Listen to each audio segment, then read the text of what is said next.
बच्चों, आप संख्याओं से तो परिचित ही हैं, जैसे कि आपने कक्षा 1 से लेकर अब तक संख्याएं सीखी होंगी, जैसे कि 1, 2, 3, 4, 5।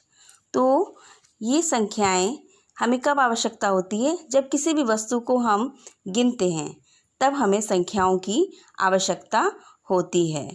तो गिनते समय जो संख्याएं प्राकृतिक रूप से आती हैं, जैसे कि 1, 2, 3, 4, 5, इन्हें हम प्राकृतिक संख्याएं कहते हैं, या हम इसको नेचुरल नंबर भी कह सकते हैं, और इसको हम n से डिनोट करेंगे। n यानी कि नेचुरल नंबर्स, और हिंदी में कहेंगे प्राकृतिक संख्या। अब हम जानेंगे कि पूर्ववर्ती संख्या क्या होती है और अनुवर्ती। यदि हम संख्या 2 में 1 जोड़ दें तो क्या आएगा?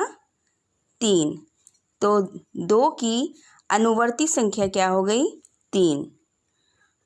अनुवर्ती संख्या 2 की हुई 3। ऐसे ही अब हम पूर्ववर्ती संख्या को जानेंगे। यदि हम 2 में से 1 घटा दें तो क्या आएगा बच्चों? 1।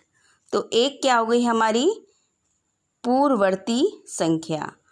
2 की पूर्ववर्ती संख्या होगी 1।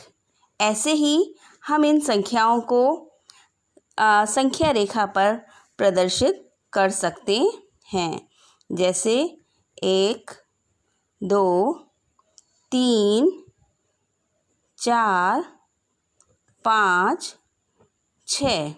तो यदि हम 2 में हम 1 जोड़ें, 2 में हम 1 जोड़ें तो हमारा क्या आएगा? 3। 3 में हम 1 जोड़ें तो क्या आएगा हमारा? 4।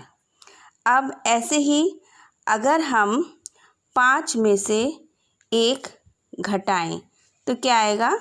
4। ऐसे ही 6 में से अगर हम 1 घटाएं तो आएगा 5। 5 संख्या आएगी। अब यदि हम 1 पर आते हैं, 1 में से अगर हम 1 घटाएं तो हमें संख्या कोई प्राप्त नहीं हो रही है। तो इस कमी को पूरा करने के लिए हमको 0 संख्या की आवश्यकता पड़ी। किस संख्या की आवश्यकता पड़ी?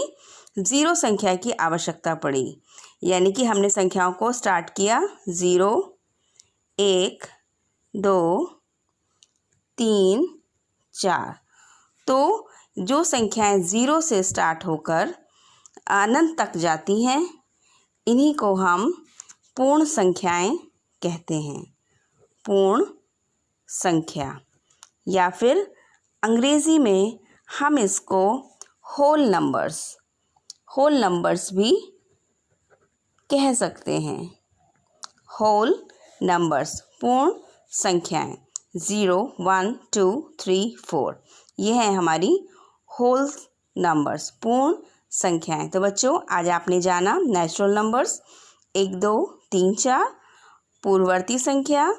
यदि हम किसी भी संख्या में से 1 घटा देंगे तो पूर्ववर्ती संख्या आएगी। अनुवर्ती संख्या, यदि हम उसमें 1 जोड़ देंगे तो हमारी अनुवर्ती संख्या आएगी।